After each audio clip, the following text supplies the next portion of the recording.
ৰবা ভয় নাখাবা, এজনী ময়ে হয়।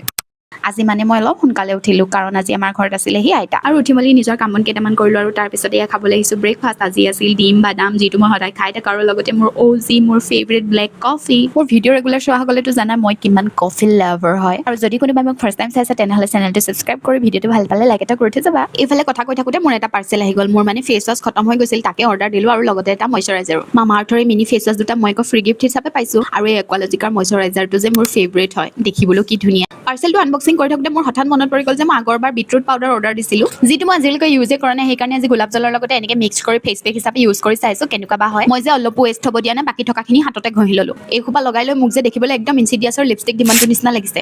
এতিয়া শুকোৱাৰ পিছত ধুই মেলি চাইহে গম পাম কিবা ইম্প্ৰুভ হ'ল নে নাই। আৰু এয়া মই মুখখন ধুই আহি নিজকে অলপ ভালেই দেখিছোঁ বাৰু। তোমালোকে কেনেকুৱা দেখিছা? একদম ক্লিন আৰু চাফা এনেকুৱা ফিল এটা হৈছে বাৰু। তাৰপিছতে মই ধুনীয়াকৈ গা পা ধুই ল'লোঁ, আৰু আজি নতুন টপ এটা পিন্ধিছিলোঁ, তাকে তোমালোকক দেখাই আছোঁ। আজি ভিডিঅ'টো ইমানখিনি আছিল। নেক্সট এটা ভিডিঅ'ত সোনকালে লগ পাম। Bye bye.